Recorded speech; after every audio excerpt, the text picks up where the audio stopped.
नमस्कार, देवभूमि समाचार में आप सभी का स्वागत है। मैं हूं आपके साथ रक्षंदा खान। आगे आप मेरे साथ देखेंगे उत्तराखंड की तमाम छोटी बड़ी खबरें विस्तार से, लेकिन उससे पहले नजर डालते हैं इस वक्त की हेडलाइंस पर। बीजेपी के एक महीने के जनसंपर्क अभियान की तैयारी। 30 मई से 30 जून तक भाजपा के कार्यक्रम तय। आगामी 2024 के लोकसभा चुनाव पर फोकस। केंद्रीय मंत्री भूपेंद्र यादव और सीएम धामी ने उठाया राजाजी नेशनल पार्क में सफारी का लुत्फ। मोतीचूर वन क्षेत्र के बाड़े में छोड़ी गई बागी नेशनल पार्क बनेगा पर्यटन हब। कांग्रेस नेताओं पर लगे जमीन फर्जीवाड़े के आरोप पर गरमाई सियासत। पार्टी नेताओं का बयान, जांच में सही पाए जाने पर होगी कार्रवाई। बीजेपी ने भी कसा तंज। और विधि विधान के साथ तीर्थयात्रियों के लिए खुले हेमकुंड साहिब के कपाट। श्रद्धालुओं में भारी उत्साह। भारी बर्फबारी के चलते बुजुर्ग और बच्चों पर यात्रा के लिए रोक। हेडलाइंस के बाद बुलेटिन में खबरें विस्तार से। और बात सबसे पहले करते हैं भाजपा की कार्य समिति की बैठक की। आगामी 2024 के लोकसभा चुनाव के लिए बीजेपी की तैयारी जोरों शोरों पर है। 30 मई से 30 जून तक बीजेपी महाजनसंपर्क अभियान चलाने जा रही है, जिसको लेकर देहरादून में बीजेपी कार्य समिति की बैठक भी की गई और आगे की रणनीति पर भी फोकस किया गया। ये रिपोर्ट दिखाते हैं। हर वक्त चुनावी मोड में रहने वाली बीजेपी ने 2024 लोकसभा चुनाव को लेकर अपनी तैयारी तेज कर दी है। उत्तराखंड समेत अलग अलग राज्यों में चुनाव को लेकर भारतीय जनता पार्टी ने रणनीति बनानी शुरू कर दी है। इसी बाबत देहरादून में बीजेपी की 1 दिवसीय कार्य समिति की बैठक का आयोजन किया गया। इस बैठक में मिशन 2024 को लेकर मंथन किया गया और आगे की रणनीति तैयार की गयी। इसके साथ ही बैठक में 30 मई से शुरू होने वाले महाजनसंपर्क अभियान की रूपरेखा को लेकर भी चर्चा की गयी।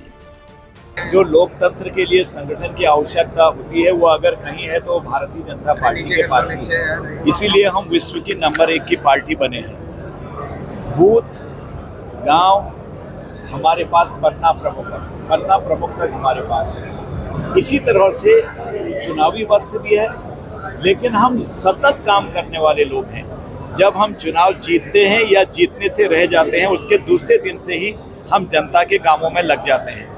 इसलिए आज संगठन की मजबूती के लिए जो हम काम कर रहे हैं उसको और तेजी से काम करेंगे, जन जन तक पहुंचेंगे।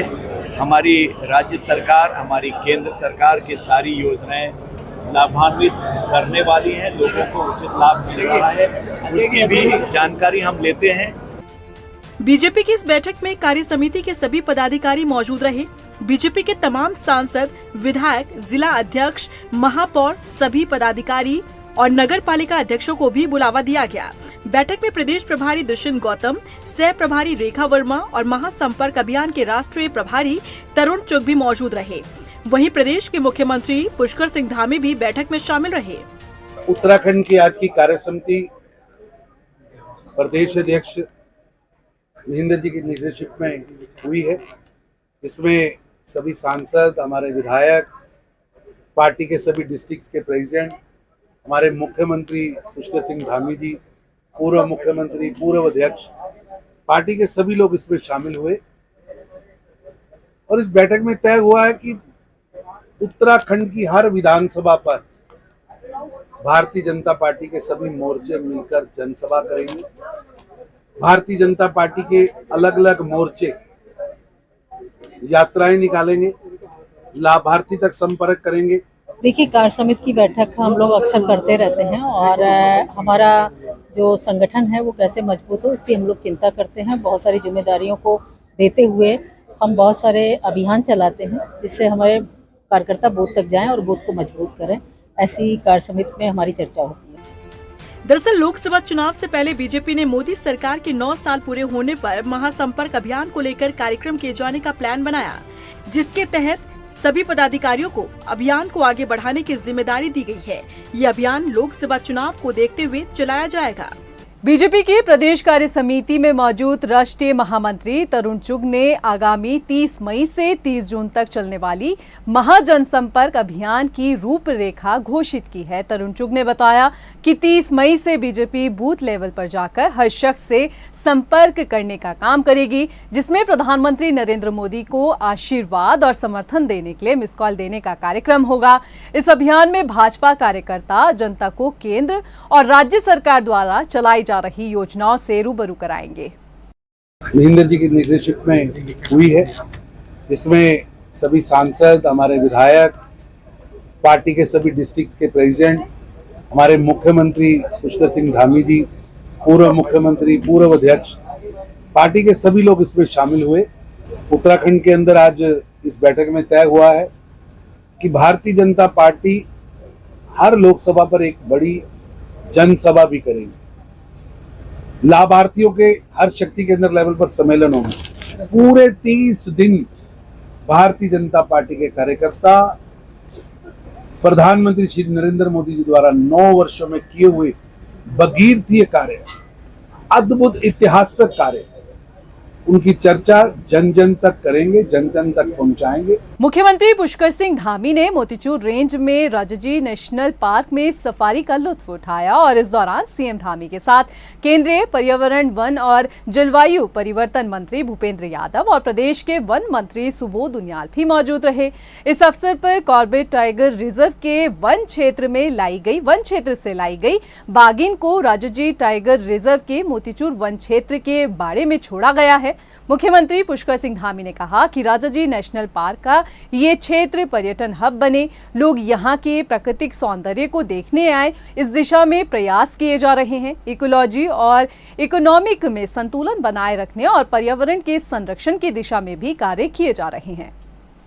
देहरादून में जमीन फर्जीवाड़े के मामले में कांग्रेस नेताओं के नाम सामने आने के बाद सियासत पूरी तरह से गर्मा चुकी है। जिस तरह से कांग्रेस के प्रदेश प्रवक्ता गरिमा दसौनी ने कहा है कि पार्टी अपने स्तर पर मामले की जांच कर रही है और अगर जांच सही पाई जाती है तो निश्चित रूप से संगठन अपने पदाधिकारी पर उचित कार्रवाई करने से गुरेज नहीं करेगा। तो वहीं कांग्रेस की सफाई के बाद अब बीजेपी भी आरोप लगाते हुए बचती नजर नहीं आ रही है। लगना और आरोप सिद्ध होना दो अलग अलग चीजें हैं। कांग्रेस पार्टी संगठनात्मक रूप से भी आंतरिक जांच कर रही है। जांच में यदि आरोपों की पुष्टि होती है तो माननीय अध्यक्ष अपना रुख स्पष्ट कर चुके हैं कि कांग्रेस पार्टी में सही को सही और गलत को गलत कहने का साहस है। हम कोई लिपापोती नहीं करेंगे। हमारे पदाधिकारी की संलिप्तता होगी तो कठोर कार्रवाई होगी। हम भारतीय जनता पार्टी नहीं है जो ब्रजभूषण सिंह को बचाएं, जो प्रेमचंद अग्रवाल को विधानसभा बैकडोर नियुक्ति प्रकरण में भी बचाएं। नेता हरीश रावत जी का आप बयान देख लीजिए, उसमें स्टिंग ऑपरेशन के तहत उन्होंने क्या कहा था। स्टिंग ऑपरेशन के दौरान उन्होंने साफ कहा था जिसको जहां से भ्रष्टाचार करना है वो कर ले, मैं अपनी आंखें बंद कर लूंगा। तो उसी पद चिन्हों पर सारे कांग्रेस के नेता चलते हैं और कार्यकर्ता चलते हैं, क्योंकि उन विजय सारस्वत जी ने भी उन्हीं को देख के और ज्यादा सुना होगा कि हम वो हमारे तो आला अधिकारी और आला नेतृत्व कह रखा है हमें कि मैं आंखें बंद कर लूंगा, जिसको जहां से भ्रष्टाचार करना है कर ले। तो उन्होंने अपनी आंखें बंद कर ली और ऐसे मामले में हमेशा ही कांग्रेस शांत रहती है। सिखों के पवित्र धाम हेमकुंड साहिब के कपाट शनिवार को विधि विधान के साथ खोल दिए गए हैं। पंच प्यारों की अगुवाई में 1800 श्रद्धालुओं का पहला जत्था घंगरिया से रवाना हुआ था और शनिवार सुबह कपाट खुलने के दौरान पावन अवसर के ये साक्षी भी बने। यात्रा को लेकर श्रद्धालुओं में भारी उत्साह देखने को मिल रहा है। कड़ाके की ठंड के बीच हेमकुंड सरोवर में जो श्रद्धालु हैं वो आस्था की डुबकी भी लगाते नजर आए हैं। बता दें कि हेमकुंड क्षेत्र में अभी भी 8 फीट से ज्यादा बर्फ जमी हुई है, जिसको देखते हुए फिलहाल बच्चे और जो बुजुर्ग हैं उन्हें यात्रा के लिए अनुमति नहीं दी गई है। साथ ही एक दिन में हेमकुंड साहिब जाने के लिए सिर्फ 2500 यात्रियों को ही अनुमति दी जाएगी। उत्तराखंड में साल 2023-24 के लिए कुल 2 लाख मैट्रिक टन गेहूं का खरीद जो है, गेहूं की खरीद का लक्ष्य वो रखा गया है, जिसमें 50,000 मैट्रिक टन गढ़वाल मंडल तो 1.5 लाख मैट्रिक टन गेहूं खरीद कुमाऊं को निर्धारित की गई है। वहीं गेहूं का न्यूनतम समर्थन मूल्य इस साल 2125 रुपए प्रति क्विंटल कर दिया गया है, मगर बाजार भाव को देखते हुए किसान भारी एजेंसियों को गेहूं बेच रहे हैं, जिसे कुमाऊं RFC BS चलाल ने बताया कि किसानों को प्राइवेट एजेंसी इससे ज्यादा रुपए दे रही है, जिसके चलते अभी तक कुमाऊं क्षेत्र में 121 क्विंटल गेहूं खरीदा गया है, जिसमें से 101 क्विंटल आरएफसी के कांटे पर आया था। बाकी 20 क्विंटल सहकारी समितियों ने खरीदा है। देखिए, ये रबी खरीद जो है 2023-24 का, इसमें गेहूं खरीद की जो टारगेट है हमारे टोटल उत्तराखंड का 2 लाख मैट्रिक टन था, जिसमें से 50,000 मैट्रिक टन गढ़वाल का और 1.5 लाख मैट्रिक टन यहाँ का कुमाऊँ का था। गेहूं का जो रेट है, समर्थन मूल्य है, वो 2,125 रुपये पर कुंटल है, लेकिन मार्केट में इसका रेट थोड़ा ज़्यादा है। इसलिए जो जितने भी किसान हैं वो बाज़ार भाव को देखते हुए वो जो प्राइवेट जो एजेंसियां जो ले रही हैं उनके पास गेहूं लेके चले जा रहे हैं, क्योंकि उनको एक्चुअली वहाँ से पैसा ज़्यादा मिल रहा है। मोबाइल फ्रॉड और सिम से जुड़ी फ्रॉड की घटनाओं में लगातार इजाफा हो रहा है। फ्रॉड सिम और मोबाइल देश की सुरक्षा के लिए खतरा बने हुए हैं। इसको ऑनलाइन फ्रॉड जैसी गतिविधियों में इस्तेमाल किया जाता है। इससे बचने के लिए सरकार ने संचार साथी पोर्टल की शुरुआत की है। इस पोर्टल के जरिए कैसे मदद मिलेगी और किस तरह से इस्तेमाल ये पोर्टल हो सकेगा, आइए आपको अपनी इस रिपोर्ट में समझाते हैं। मोबाइल चोरी हो जाना या कहीं खो जाना आज एक आम सी बात हो गई है और ये चोरों के लिए भी एक बड़ा बिजनेस बन गया है। लेकिन मोबाइल फोन चोरी के बाद अगर मोबाइल का गलत ढंग से इस्तेमाल किया जाए तो कहीं न कहीं आपको दिक्कत परेशानी हो सकती है, जिससे निपटने के लिए अब केंद्र सरकार ने CEIR यानी कि central equipment identity register portal की शुरुआत की है। स्क्रीन पर दिए गए लिंक पर आप इस नई सेवा का लाभ उठा सकते हैं। देखिए, कई सारे ऐसे मामले आते हैं जिसमें कि विक्टिम्स होते हैं, उनके फ़ोन खो जाते हैं या चोरी हो जाते हैं। तो इसमें क्योंकि वो नज़दीकी थाने चौकी जाते हैं और वहाँ पर जाकर रिपोर्ट दर्ज कराते हैं, तो इसको और ज़्यादा कन्वीनियंट करने के लिए एक ऑनलाइन पोर्टल भी DOT के द्वारा बनाया गया, जो कि CEIR central equipment identity register करके है। इसमें आपका अगर फ़ोन खो जाता है या चोरी हो जाता है तो आप जाकर ऑनलाइन इसमें रिपोर्ट कर सकते हैं। आमतौर पर साइबर अपराध चोरी के मोबाइलों से ही किए जाते हैं, क्योंकि इन मोबाइल का रजिस्ट्रेशन किसी और के नाम पर होता है, जिस पर अंकुश लगाने के लिए भारत सरकार ने ट्रैकिंग सिस्टम उपकरण पहचान रजिस्टर यानी कि CEIR पोर्टल लॉन्च कर दिया है, जिसके जरिए लोग अपने गायब या चोरी हो चुके मोबाइल फोन का पता लगा सकते हैं। साथ ही लोग उसे ब्लॉक भी कर सकेंगे। आपके नाम पर या फिर आपकी फोटो लगाकर कितने मोबाइल कनेक्शन लिए गए हैं इसका भी पता चल सकेगा। ठीक है, जैसे कि पहले आप लोगों को सिम ब्लॉक कराते थे जब भी फ़ोन हो जाता था, और उसको मिसयूज़ ना हो उसके लिए दोबारा से नंबर को इशू कराना पड़ता था। अब क्योंकि फ़ोन आपका ब्लॉक हो जाएगा तो उसका कोई भी साइबर क्रिमिनल या अन्य प्रकार का अपराधी आपका उसको मिसयूज़ नहीं कर पाएगा। तो इसलिए सभी से अपील है कि अगर आपके साथ भी इस तरह की कोई घटना हो जाती है तो तुरंत वो CEIR पोर्टल पर जाकर अपने फ़ोन को ब्लॉक कराते हैं, जिससे कि वो गलत हाथों में ना जाए।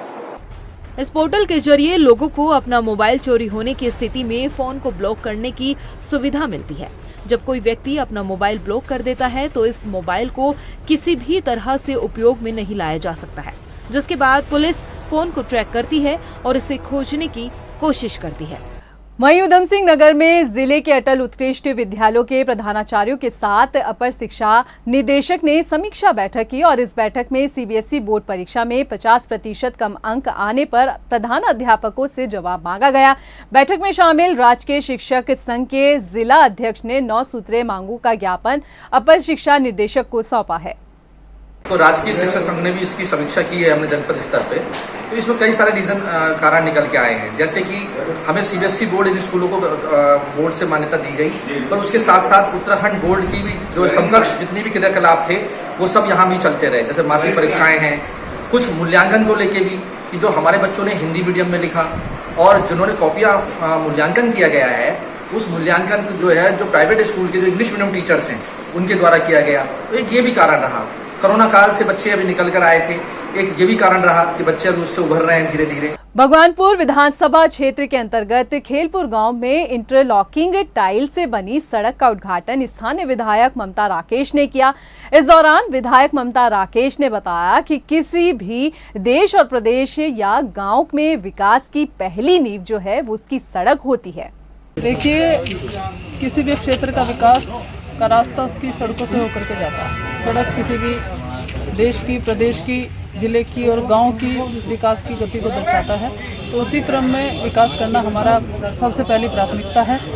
मैं नकारात्मक राजनीति में विश्वास नहीं करती, विकास में, भाईचारे में, प्रेम की राजनीति में विश्वास करती। तो उसी के परिप्रेक्ष्य में आज खेलपुर गांव में लगभग 1 किलोमीटर की सड़क का और 31 लाख रुपए की लागत से बनने वाली सड़क का हमने भी उद्घाटन किया है, इसका शिलान्यास किया है।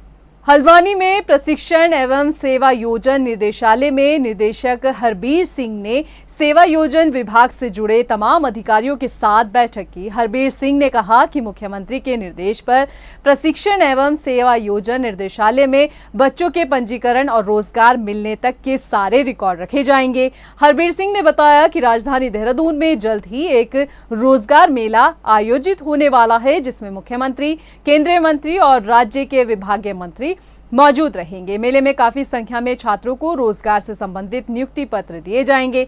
ऐसे में छात्रों के पंजीकरण और उनको किन जगहों पर रोजगार दिया गया है, उसकी सारी जानकारी विभाग के पास होगी। मोदी जी द्वारा निर्देश दिए गए थे कि जो हमारे सेवा योजन विभाग है उसके द्वारा जो आगे बच्चों का पंजीकरण है या उनको नौकरियां दी जानी है, उसका विधिवत रिकॉर्ड रखा जाए। बच्चे को नौकरी मिली, कहाँ मिली, अब वो नौकरी कर रहा है या नहीं कर रहा है।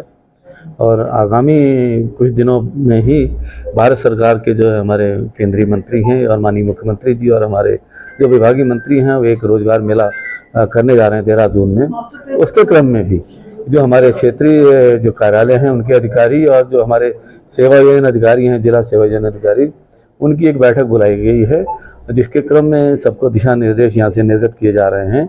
चंपावत के बाराकोट ब्लॉक में एक शख्स ने अज्ञात कारणों के चलते आत्महत्या कर ली। 50 वर्षीय गोविंद नाथ का शव घर से करीब 300 मीटर दूर पेड़ पर लटका मिला। पुलिस ने शव को कब्जे में लेकर पोस्टमार्टम के लिए भेजा है। पुलिस ने मृतक के दोनों बेटों को भी सूचना दी है। वहीं आत्महत्या की वजहों का पता लगाने के लिए पोस्टमार्टम रिपोर्ट का इंतजार करना पड़ रहा है। फोन आया था अर्ली इन द मॉर्निंग 6:23 पे किसी एक व्यक्ति द्वारा, ग्राम प्रधान ब्रिस्टाड़ी द्वारा फोन किया गया था, सूचित किया गया था कि एक व्यक्ति ने अपने गले में फांसी लगा के आत्महत्या कर ली गई है। सूचना पर हम तत्काल यहाँ से रवाना होकर वहाँ पहुँचे। पहुँचने पर पता चला कि इसका नाम गोविंद नाथ गोस्वामी हमारे द्वारा मौके पर ही पंचायतनामा भर के पीएम के लिए यहाँ पे लाया गया है। शेष डॉक्टर द्वारा जाँच की जाएगी, तो उसके उपरांत ही हमारे द्वारा नेक्स्ट जांच की जाएगी इस विषय में। देहरादून से दिल्ली का ट्रेन का सफर अब और भी आसान होने जा रहा है। Vande Bharat super fast train जल्द ही देहरादून से दिल्ली दौड़ लगाने वाली है, जिससे उत्तराखंड के लोगों को ट्रेन का सफर और आसान होने जा रहा है। ये रिपोर्ट आपको दिखाते हैं। देहरादून से दिल्ली का सफर होगा आसान। वंदे भारत सुपरफास्ट ट्रेन लगाएगी दौड़, यात्रियों को मिलेगी राहत, अब दिल्ली दूर नहीं। देश में अभी तक कई वंदे भारत ट्रेन स्पीड पकड़ चुकी है। इस सुपरफास्ट ट्रेन के संचालन से लोगों का काफी वक्त भी बच रहा है। ऐसे में अब उत्तराखंड के लोगों का भी वंदे भारत ट्रेन का सपना पूरा होने जा रहा है। अब देहरादून से दिल्ली के बीच वंदे भारत ट्रेन चलने जा रही है। उम्मीद है कि मई के महीने के अंत तक इसका संचालन शुरू कर दिया जाएगा और देश के प्रधानमंत्री नरेंद्र मोदी इसे हरी झंडी दिखाकर रवाना करेंगे। बता दें कि फिलहाल देहरादून से नई दिल्ली तक के लिए 6 ट्रेनों का संचालन होता है। इसमें Shatabdi, Jan Shatabdi, Uttaranchal express, Mussoorie express, Dehradun Indore express, Ujjaini express, Nanda Devi AC superfast express शामिल है। अब वंदे भारत का नाम भी इसमें जुड़ जाएगा। अब आपको बताते हैं कि आखिर कैसा होगा वंदे भारत ट्रेन का सफर। जानकारी के मुताबिक ट्रेन शाम 5 बजे दिल्ली से रवाना होगी और रात लगभग 10 बजे देहरादून पहुंचेगी। वहीं देहरादून से ये ट्रेन सुबह 8 बजे रवाना होगी और दोपहर 1 बजे नई दिल्ली पहुंचेगी। अगर बात किराए की करें तो एसी चेयर कार का किराया 915 रुपए और एसी एग्जीक्यूटिव चेयर कार का किराया 1425 रुपए तक रहेगा। यानी शताब्दी के मुकाबले वंदे भारत का किराया 1.2% और 1.3% ज्यादा होगा। वंदे भारत ट्रेन दिखने में काफी शानदार है। ट्रेन में 2 एग्जीक्यूटिव कोच समेत 12 चेयर कार कोच होंगे। लोको पायलट के लिए भी 2 कोच होंगे। सीटों को काफी आरामदायक बनाया गया है। हर कोच में सीसीटीवी कैमरे लगे हैं। आपात स्थिति में लोको पायलट से भी बात कर सकते हैं। एग्जीक्यूटिव कोच की सीट 180 डिग्री तक घूम सकती है। ट्रेन में पुश बटन स्टॉप की सुविधा भी दी गई है। बता दें कि वंदे भारत एक्सप्रेस के जरिए 5 घंटे में ही दून से दिल्ली का सफर तय हो जाएगा। फिलहाल दिल्ली के लिए संचालित होने वाली शताब्दी एक्सप्रेस में 5 घंटे 55 मिनट और जन शताब्दी में 6 घंटे 5 मिनट का समय लगता है। 160 किलोमीटर प्रति घंटे की रफ्तार से दौड़ने की क्षमता रखने वाली वंदे भारत एक्सप्रेस का राजाजी रेंज में स्पीड पर नियंत्रण रहेगा। यहाँ निर्धारित स्पीड 35 से 40 किलोमीटर प्रति घंटे की रहेगी। फिलहाल अब लोगों को इंतजार है कि आखिर वो कब तारीख सामने आती है जब देहरादून से दिल्ली का सफर वंदे भारत ट्रेन के जरिए पूरा किया जाएगा। रफ्तार मीडिया के लिए देहरादून से ब्यूरो रिपोर्ट। अभी के लिए फिलहाल इतना ही। मुझे दे इजाजत है कि चलते चलते नजर डालते हैं इस वक्त की हेडलाइंस पर। बीजेपी के 1 महीने के जनसंपर्क अभियान की तैयारी। 30 मई से 30 जून तक भाजपा के कार्यक्रम तय। आगामी 2024 के लोकसभा चुनाव पर फोकस। केंद्रीय मंत्री भूपेंद्र यादव और सीएम धामी ने उठाया राजाजी नेशनल पार्क में सफारी का लुत्फ। मोतीचूर वन क्षेत्र के बाड़े में छोड़ी गई बागी नेशनल पार्क बनेगा पर्यटन हब। कांग्रेस नेताओं पर लगे जमीन फर्जीवाड़े के आरोप पर गरमाई सियासत। पार्टी नेताओं का बयान, जांच में सही पाए जाने पर होगी कार्रवाई। बीजेपी ने भी कसा तंज। और विधि विधान के साथ तीर्थयात्रियों के लिए खुले हेमकुंड साहिब के कपाट। श्रद्धालुओं में भारी उत्साह। भारी बर्फबारी के चलते बुजुर्ग और बच्चों पर यात्रा के लिए रोक।